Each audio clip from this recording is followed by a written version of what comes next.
Sebenarnya sukses sendiri itu subjektif. Setiap orang itu memiliki definisinya sendiri-sendiri.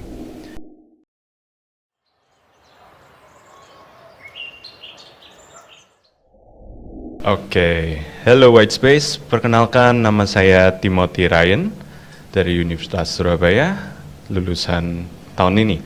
Dan ini saya didampingi oleh seorang teman. Nama saya Dominic dari Vitasco. Oke, iya. Jadi hari ini kita akan membahas dua topik ya, yang mungkin menurut saya yang pertama itu sangat umum, yang kedua itu mungkin yang sering terjadi di lingkungan sekitar kita. Iya. Oke, mari kita mulai. Mungkin kalau tidak salah terakhir Dominic itu pernah sempat menyampaikan sebuah pertanyaan tentang definisi sukses ya. Iya, definisi sukses. Nah, kalau boleh tanya-tanya ya, kok terpikir pertanyaan itu? Karena ya pasti karena saya masih SMP itu tuh saya tuh banyak disuruh memikirkan tentang kedepannya gitu, kayak cita-citamu, terus kesuksesan juga. Jadi kayak kamu kalau misalnya udah gede kamu harus sukses. Terus saya tuh bingung gitu. Ya, sukses tuh apa? Kayak saya harus ngapain buat jadi sukses gitu. Oke, siap. Tapi sebelum kita masuk ke dalam konsep gimana sukses, ataupun mungkin lebih tepatnya adalah cara mengukur sukses, kita harus tahu definisi dari sukses dulu ya. Iya. Sebenarnya sukses sendiri itu subjektif. Setiap orang itu memiliki definisinya sendiri-sendiri. Adapun orang semisal dia jualan bakso, dia bilang, oh hari ini aku berhasil menjual jumlah yang banyak baksonya kepada pelanggan.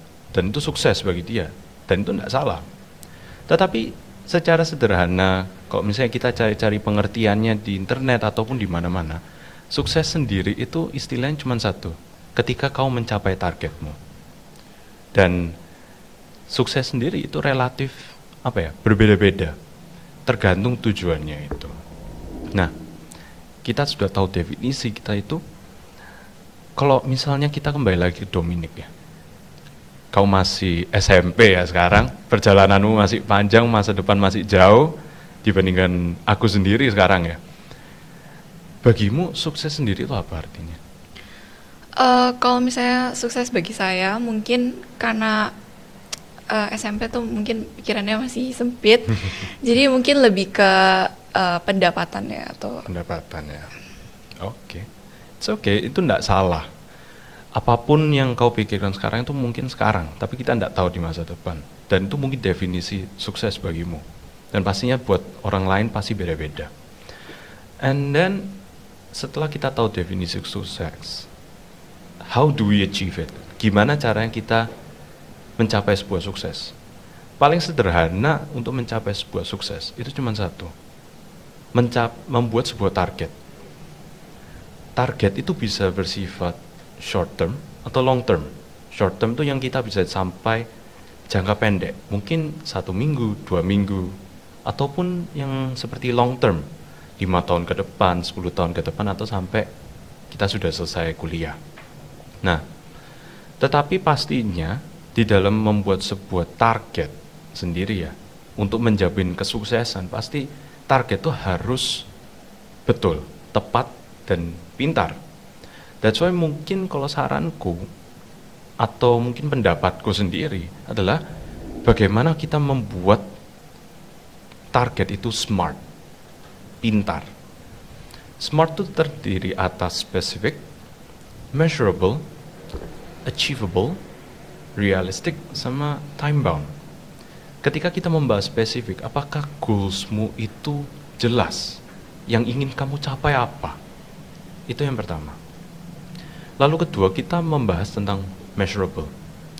Nah, pastinya sebuah goal itu tidak boleh ambang ya istilahnya, atau tidak jelas.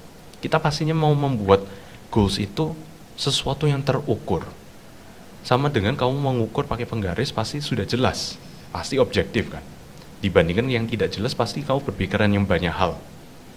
Lalu ketika kita sudah selesai ngomong dua hal ini, berikutnya adalah yang paling mendasar. Bisa dicapai nggak? Achievable nggak dicapainya?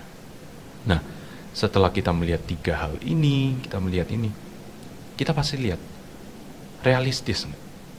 Ketika kita melakukan ini, ketika sudah menetapkan target ini, kita coba lihat kondisi kita, diri kita, sumber daya kita, cukup nggak?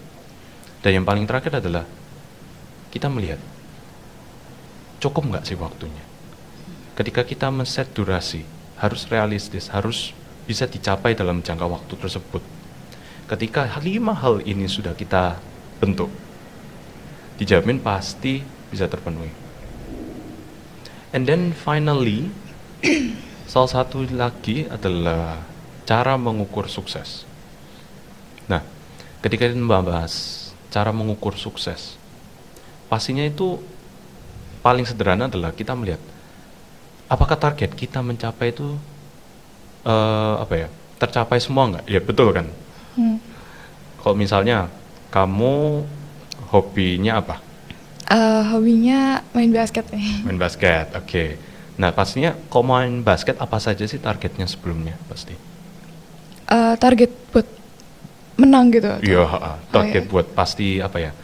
Mungkin mimpimu bisa mahir dalam bermain basket lah. Iya. Apa saja sih untuk target-targetnya menurutmu? Like how to achieve Iya, itu. like that. Ya mungkin latihan gitu ya. Mm-mm. Terus Nonton-nontonin pertandingan biar IQ-nya nambah gitu. Yes. Nah, dengan itu kok misalnya kita lihat lagi target itu tercapai satu persatu, terus kita melihat ke belakang, kok itu sudah tercapai semua dan akhirnya kita berhasil, ya itu berarti sukses.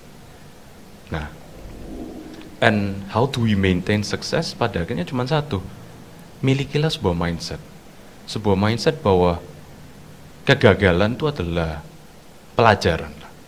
Kan kadang kita bisa melihat bahwa kita menjalani satu hal, itu kadang kita akan menemukan kegagalan lebih banyak dibandingkan kesuksesan. Kita harus memiliki sebuah mindset bahwa gagal itu adalah pelajaran kita untuk menjadi sukses. Bukan menjadi titik perhentian kita. Di hadapan semua gagal itu pasti satu titik kita akan sukses. Ya more or less itu yang bisa ceritakan tentang sukses. Dan yang satu lagi itu mungkin perkara double standard ya. Iya. Kalau double standard, menurutmu contohnya apa? Mungkin lebih kayak labeling, terus stigma, terus kayak banding-bandingin gitu sih. Banding-bandingin ya. Iya. Double standard sendiri itu sesuatu bisa dibilang itu prinsip yang sudah mengakar di dalam diri kita masing-masing, bahkan di budaya pun sudah terakar. Dan ketika kita bertanya double standard tuh contohnya apa? Ya kayak tadi Dominic sudah bilang, membanding-bandingkan, kita lebih memilih siapa yang kita suka, istilah sederhananya. Kita memperlakukan orang itu tidak adil, dimana semisal 2 orang mengerjakan tugas administrasi yang sama, tentunya si A itu kita lebih seneng, jadi kita memberikan dia kenaikan gaji dibandingkan si B. Nah itu contoh dari double standard kalau misalnya kita lihat di workplace. Kok di sekolah gimana? Nilai. Kau mengerjakan ulangan yang sama, ujian yang sama, tetapi nilai yang diberikan ternyata berbeda-beda. Dan waktu dicek, loh, jawabanku betul, jawabanku sama-sama temanku, kok tapi nilaiku dapatnya segini. Itu double standard.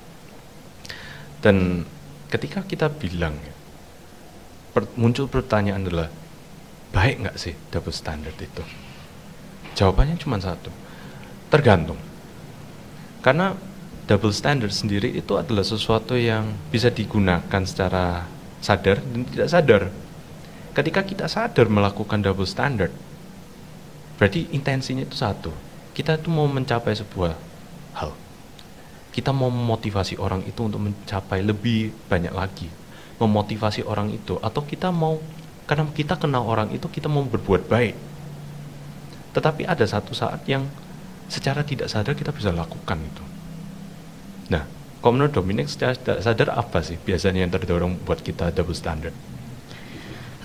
Mungkin lebih kayak misalnya ada cowok nih nangis, terus kayak cowok tuh gak boleh nangis gitu, ntar kayak cewek gitu kan, kayak ya kenapa kok cewek boleh kalau cowok gak boleh? I see. Padahal kan sama-sama manusia Yes, gitu kan. Betul. And that's, ya itu salah satu dari bentuk kecerdasan. Maunya itu membantu, tapi ternyata efeknya beda. So, is it bad or not? Secara keseluruhan itu buruk. Tetapi bagaimana kita gunakan, pada akhirnya itu adalah metode atau prinsip. Itulah yang menentukan arah akhirnya bagaimana. Dan yang paling terakhir, yang mungkin ini menurutku adalah sesuatu yang cukup sulit ya, adalah ketika kita sudah tahu double standard itu apa, kita sudah tahu apakah dia buruk atau enggak. Pertanyaan cuma satu sih, gimana caranya kita menanggulanginya? Gimana caranya kita melawannya kan? Nah, mau tanya nih, kalau dari Dominic sendiri, pernah nggak sih ngalamin kondisi gini dan tindakan waktu itu gimana? Saya sih pernah, dan karena double standards ini udah kayak ternormalized gitu, I cannot really do anything. Karena misalnya kita mau marah atau kita mau melakukan tindakan, pasti mereka kayak, ya ini hal yang normal, kenapa kamu harus marah gitu, kayak ntar malah dibilangnya aku yang sensitif atau apa gitu. I see. Dan ketika kamu berada di kondisi itu, menurutmu apa ya? Apakah pernah terpikir kalau misalnya berada di posisinya mendapatkan gitu gimana? Kenapa? Pernah terpikir nggak kalau misalnya kamu berada di posisinya yang menjadi victimnya, itu bagaimana perasaannya? Pastinya sedih sih, atau enggak, tergantung orangnya sih. Jadi kalau misalnya kita dibilang kayak cewek gak usah berpendidikan tinggi-tinggi gitu. Nah, bisa satu orang tuh bisa kayak, oh iya aku gak boleh tinggi-tinggi nih pendidikannya. Bisa yang satunya kayak jadi motivasi biar achieve lebih banyak lagi, terus bisa kayak, lihat nih gue sekarang gitu. Oke. Iya.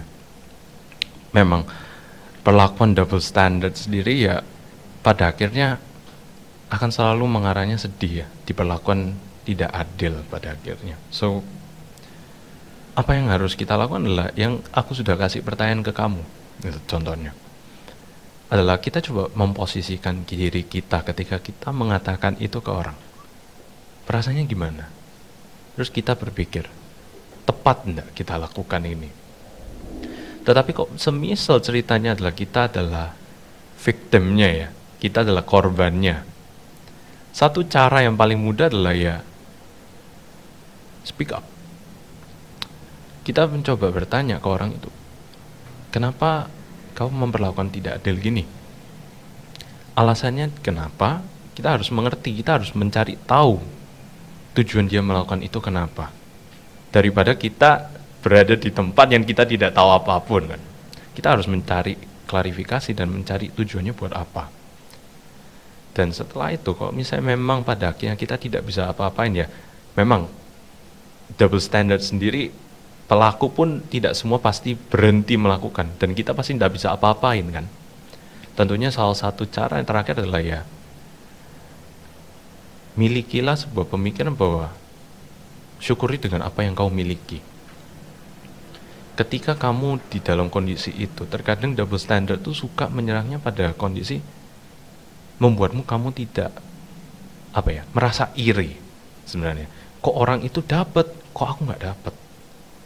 Tapi coba mungkin untuk memulai kita berubah dari perasaan yang marah itu gara-gara double standard dan merasa terganggu, milikilah sebuah mindset bersyukur. Bersyukur memiliki atas apa yang kita miliki saat ini. Dengan begitu pastinya kalau dari cerita pengalamanku sendiri, segala hal itu menjadi kayak hilang gitu, terignore gitu.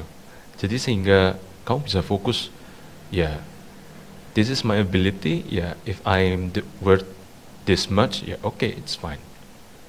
Atau pilihannya adalah you walk away, bahwa ya sudah, you're not worth my time gitu. Setuju sih. Setuju. Oke. Oke, baik. Mungkin sekian dari apa?